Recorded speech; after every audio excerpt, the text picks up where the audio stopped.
Hey, good morning, Facebook. It's Charlie King and from Heroic Fatherhood.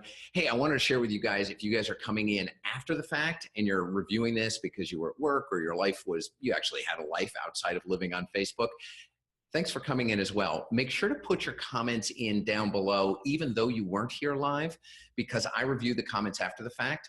And given that we're in the middle of the Be My Boss 90-day challenge, where I invite people to give me topics, challenges that you have about being a parent, I want to make sure that you know that even if you're reviewing this after the fact, I review all the notes and I take all those comments in, and those are some of the ones that we use as seeds for the 90-day topics. We have been having so much fun.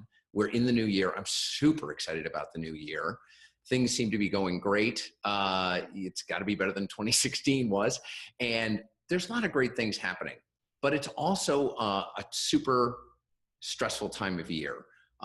There's a big meme going on right now that this week included Blue Monday, which is considered the day when people are having the hardest time of the year, as phone calls to suicide prevention hotlines, as rates of suicide and suicide attempts are in the year, that January is the toughest time for folks to be a part of that. Hey, Jeff, welcome on in. Thanks for coming to join us. So here's what I want to share with you is we're all got massive lives, right? If you're a parent, if you're just a parent, if you're a parent and do nothing else, not just a parent, but if you're a parent and do nothing else, that can be a full-time job. That can be absolutely overwhelming without any requirement of doing anything else. And I don't know anyone who's a parent who doesn't do anything other than parent. Every parent I know has multiple roles that they play in their lives, right? Like as adults, we have them, whether it's we clean our house, we're the cook, we're the cleaner, we're the laundry doer, and it doesn't matter what gender you are. Thank goodness for gender equality. Dads get to do that stuff too, whether we're fixing the house, whether we're changing the oil, whether we're managing doctor's appointments or vehicle maintenance or whatever else it is. We have tons of roles, and that's even outside of working outside of the home or volunteer work or service work or wherever we go. And it can seem like so much. It can seem like so much. You know, my favorite analogy of late has been, it's really like a teapot. It's really like a teapot, right? Like you fill your teapot with water. Your water really is about, you know, it's about the energy you have in a day. It's like the bandwidth you have in a day. And it's like nice and cool when your teapot's nice and full. And you go put it on the stove and it's like, look at this, we've got all this bandwidth. We can do so much in our day and I'm gonna get tons of things done. I'm gonna accomplish a bunch. I'm gonna be super excited about how things are going. And I'm gonna talk to these people. It's gonna be a great day. And we go and like if you're somebody who is out in the world, you're probably giving the best you know how to everything you do. You're giving the best to your work, you're giving the best to your kids, you're giving your best to your service work, you're giving your best to your friends, you're giving your best everywhere you go. And that always takes a little bit of the bandwidth. A little bit of everything that we do takes a little bit of the bandwidth that we have allotted for our day. And as much as we stretch it, and as an A-type personality, we like to stretch it a little bit, like to make it a little bigger if we can. We like to stretch it. We like to see how much more can I get done? How much bigger can I make it? How much more, like, can I get that extra thing done? Because if I do, that'll really make my day. And what it does is this teapot sits on the stove and the heat gets turned on. And we start to notice the heat after a little while. We're like, oh, that phone call didn't go the way I wanted. Or that email didn't really jive the way I was hoping it would. Oh, that meeting took a lot longer and was full of emotional turmoil. Or we just got a call from the mechanic and that's $1,000 bill to repair our car. So all of those things take up a little bit of our bandwidth. And the teapot sitting on the stove is getting warmer. It's getting a little warmer in here now. And that's what happens. That's what happens throughout our day. And we do our very best. And we're like giving it all every day, all day. Often, however, we forget when we think about like, I'm giving my bandwidth, I'm giving it all to my day. How often is it sometimes that we give all of our bandwidth before we get home, right? Or we give all of our bandwidth right up until 8 p.m. and then we're just done and we didn't even see it coming, right? Like our bandwidth is only so large and we can only do so much in a given day. And very often when we get home, we've given up most of our bandwidth. Or when we hit a certain hour and we're starting to get tired and we've done everything we know how to do, we start to just not have anything left anymore. And that's when we're at the most risk of boiling over, where our teapot's like, oh, okay, now we're boiled over. And we end up unleashing it, unfortunately, on the people around us. And if it's the end of the day, it's often on our families, whether it's on our spouse or our kids.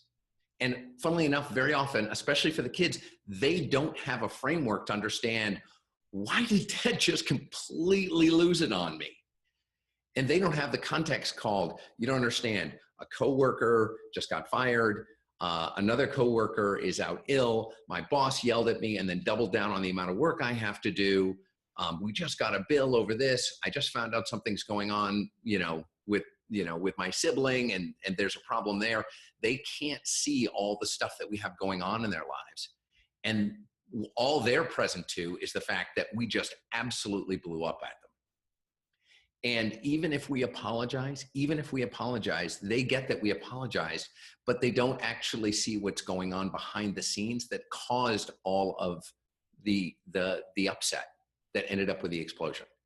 So there's like two things in this. Like, one is, we're never not gonna lose our cool sometimes. Like, sometimes it's like, I think I'm managing it, it's been a heck of a long day, but I'm all right, and and then child number one comes in and makes that thing they promised they would do 5 times. And you said how important it was and how it was really critical they did it. And they agreed with you and they said they'd do it 5 times and they didn't do it. And they come in and tell you that when you weren't expecting it and you're kind of sort of towards the end of your day, and you turn around and go, wow, and you emotionally just throw up all over them. Sometimes that happens. And sometimes, so there's the dealing with that sometimes when it happens. So that's one thing.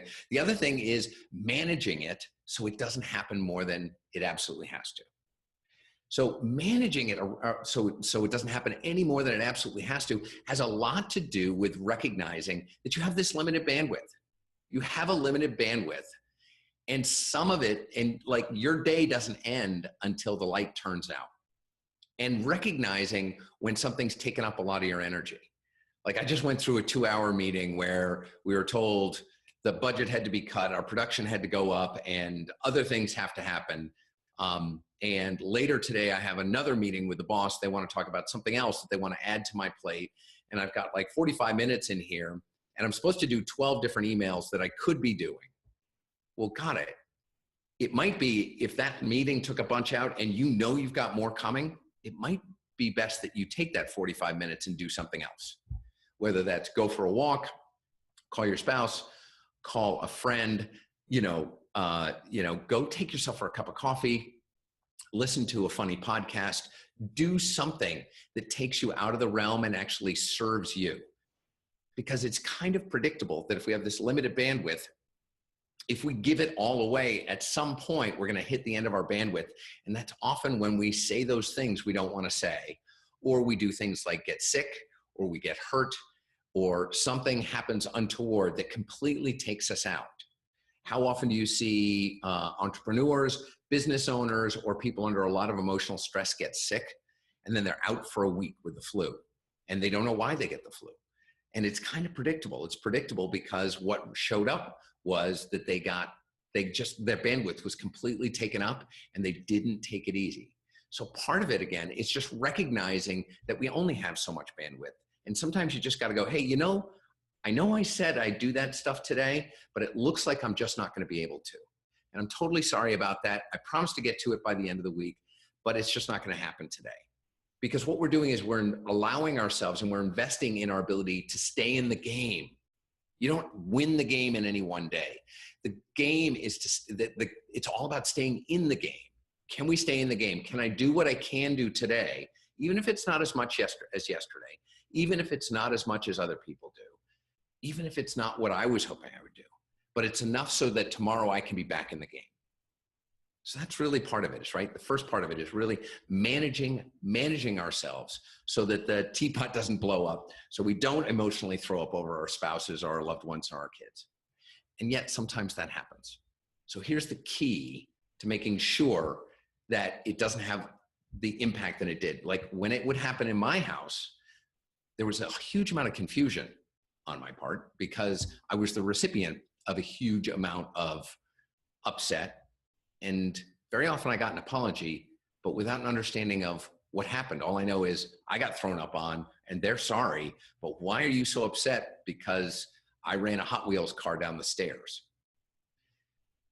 Part of it is recognizing when we've actually gone a place we didn't want to go and acknowledging it. I often talk about this with clients about walking out of the room and walking back in again. Sometimes we say something which we really did not mean, and we're not right in that moment in a space to be able to go, ooh, I wish I hadn't said that. I get up, I walk out of the room, and I take several breaths. I may even go outside and walk around for a couple of minutes, and then I come back in and I apologize. And I try and do it as soon as I recognize that I've done something that I didn't want to do. And I come back in, I sit down and I go, I apologize. What I said to you was absolutely not what I intended, but it is what I said. And I actually want to tell you why what I said was not okay. Why I said what I said was not okay. And here's why it wasn't okay. And I would never want you to speak to another adult or me or another child like that. And I am so sorry, you didn't deserve it. So that's part of it, right? Like really owning your side of the street. The other piece is sharing with them what's going on. You don't have to give them all the details. Give them age-appropriate details. Like, I'm so sorry. What you guys can't see is that I have a lot going on at work right now. There are lots of changes at work that mean that I'm going to take on some more work than I'm expecting, and that there's some of the resources that I usually have to help me, and which are people, aren't available to me anymore. And there's some upset at this company right now, and I'm not sure what's going to come next. And I don't know what that means yet, and everything's going to be okay, but it's a lot right now for me. And I just want you to know what's going on, because it's been this way for a little bit, and it's going to be like this until it is. And it's going to be fine, but giving them some insight about your side of the street invites them in as partners, invites them in to have some compassion for you, and invites them to understanding where they go, hey, you know what? Dad's having a kind of a hard time. You remember how he shared he was having kind of a hard time? So let's not go thundering up and down the hallway upstairs at 9 o'clock at night when we're supposed to be in the shower. Let's just go take showers, and Dad will, be much more fun another day. So that's what I have for you today. This has been Charlie King with Heroic Fatherhood. Quick reminder, go to www.heroicfatherhood.com to pick up your free Hero's Guide to Fatherhood. And did you know we have a Facebook page? It's called Heroic Fatherhood. You can search that in the search bar and go over there and like that, and you will start seeing lots more content, including archived Facebook Live videos up in there. And feel free to post below with any comments that you have about this video or ideas about the 90-day Be My Boss Challenge. What would you like me to address? What would you like me to talk about? What are the things you struggle with? What are the things that would make the biggest difference for you to hear me address from a fatherhood standpoint? Again, this has been Charlie King with Heroic Fatherhood. I will see you guys next week. Take care.